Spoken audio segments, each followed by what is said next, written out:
The Beast in the Cave, written by H.P. Lovecraft, narrated by Ppoki. The horrible conclusion, which had been gradually obtruding itself upon my confused and reluctant mind, was now an awful certainty.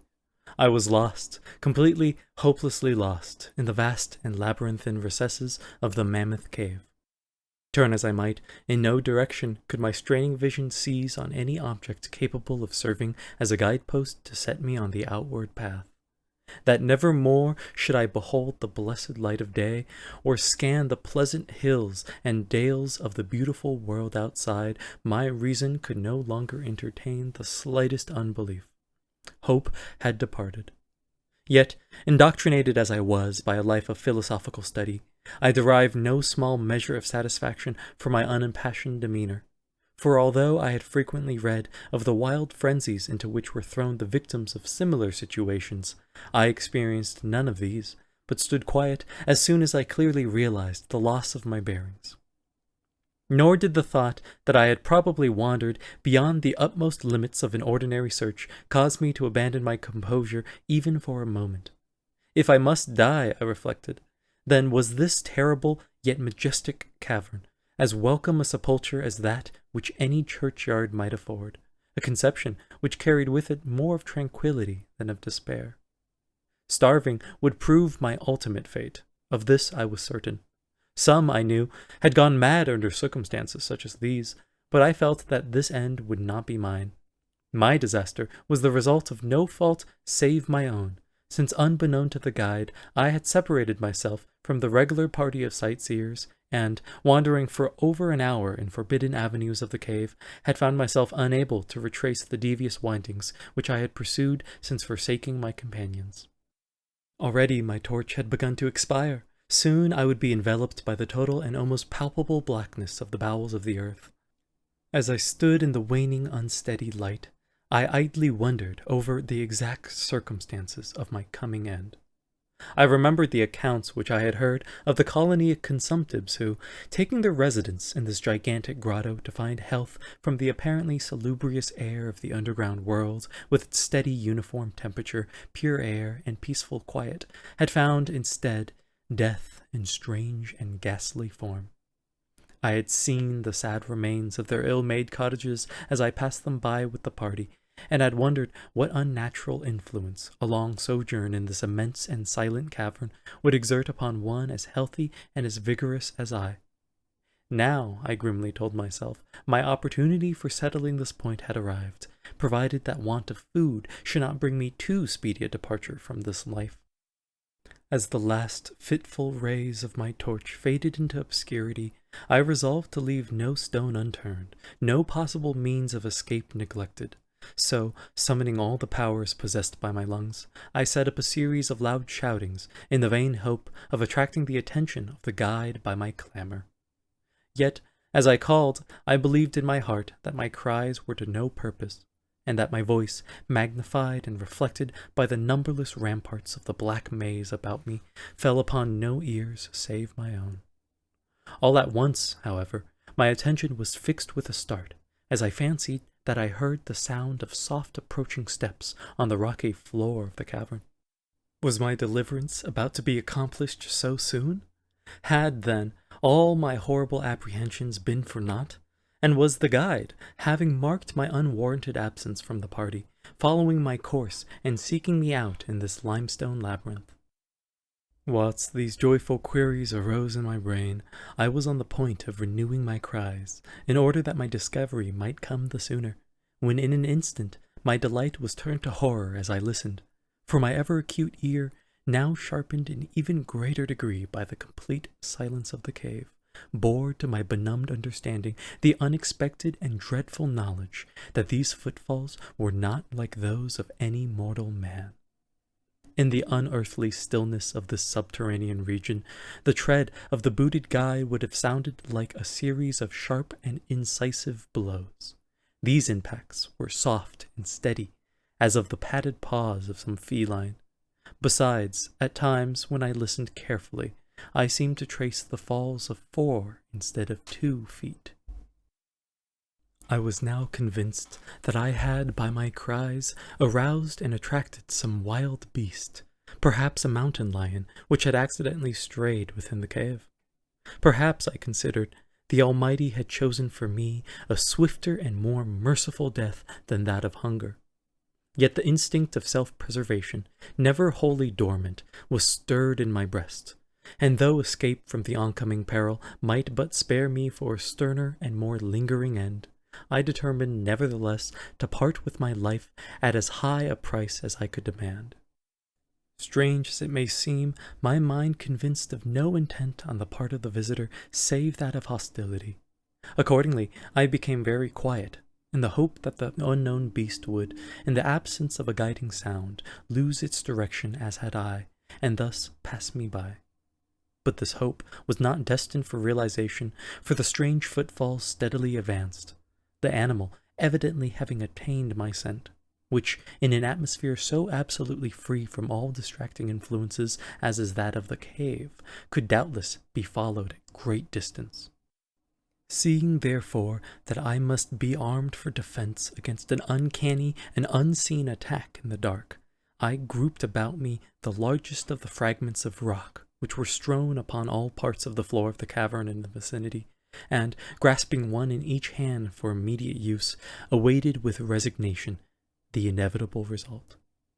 Meanwhile, the hideous pattering of the paws drew near. Certainly, the conduct of the creature was exceedingly strange.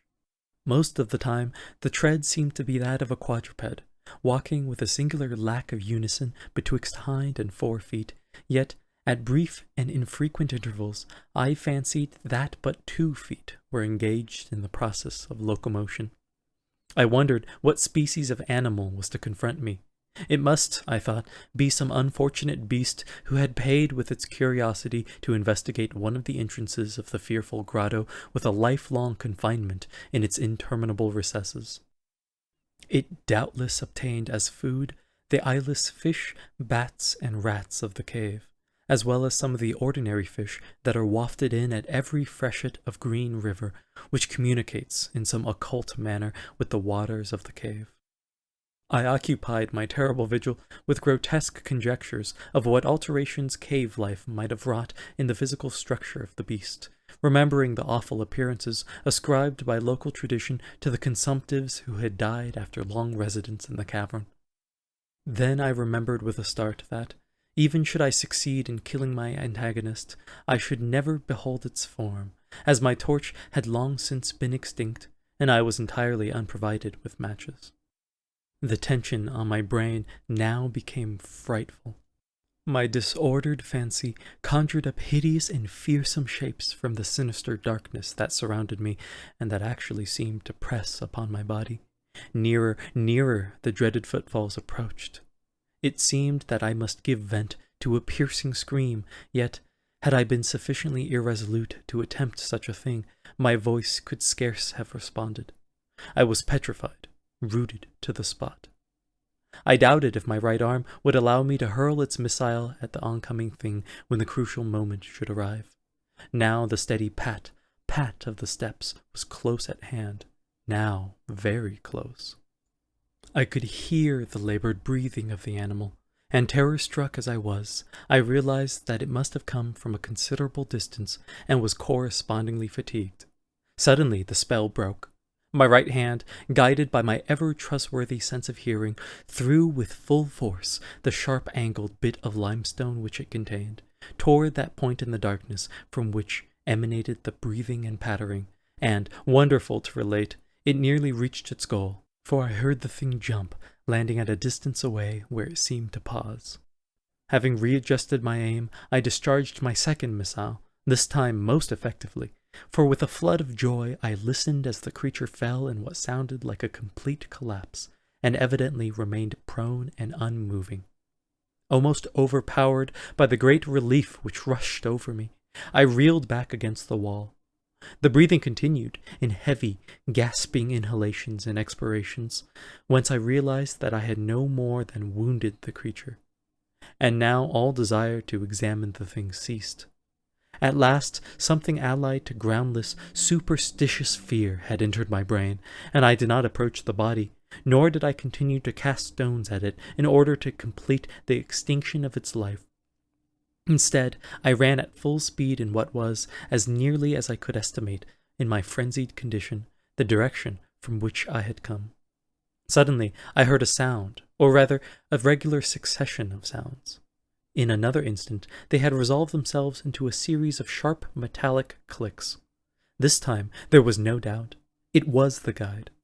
And then I shouted, yelled, screamed, even shrieked with joy, as I beheld in the vaulted arches above the faint and glimmering effulgence which I knew to be the reflected light of an approaching torch. I ran to meet the flare, and before I could completely understand what had occurred, was lying upon the ground at the feet of the guide, embracing his boots, and gibbering, despite my boasted reserve, in a most meaningless and idiotic manner, pouring out my terrible story, and at the same time overwhelming my auditor with protestations of gratitude. At length I awoke to something like my normal consciousness. The guide had noted my absence upon the arrival of the party at the entrance of the cave, and had, from his own intuitive sense of direction, proceeded to make a thorough canvass of the by-passages just ahead of where he had last spoken to me, locating my whereabouts after a quest of about 4 hours. By the time he had related this to me, I, emboldened by his torch and his company, began to reflect upon the strange beast which I had wounded but a short distance back in the darkness, and suggested that we ascertain, by the rushlight's aid, what manner of creature was my victim. Accordingly, I retraced my steps, this time with a courage born of companionship, to the scene of my terrible experience. Soon we descried a white object upon the floor, an object whiter even than the gleaming limestone itself. Cautiously advancing, we gave vent to a simultaneous ejaculation of wonderment, for of all the unnatural monsters either of us had in our lifetimes beheld, this was in surpassing degree the strangest. It appeared to be an anthropoid ape of large proportions, escaped, perhaps, from some itinerant menagerie. Its hair was snow-white, a thing due no doubt to the bleaching action of a long existence within the inky confines of the cave, but it was also surprisingly thin, being indeed largely absent save on the head, where it was of such length and abundance that it fell over the shoulders in considerable profusion. The face was turned away from us, as the creature lay almost directly upon it. The inclination of the limbs was very singular, explaining, however, the alternation in their use which I had before noted, whereby the beast used sometimes all 4, and on other occasions but 2 for its progress. From the tips of the fingers or toes, long nail-like claws extended. The hands or feet were not prehensile, a fact that I ascribed to that long residence in the cave which, as I before mentioned, seemed evident from the all-pervading and almost unearthly whiteness so characteristic of the whole anatomy. No tail seemed to be present.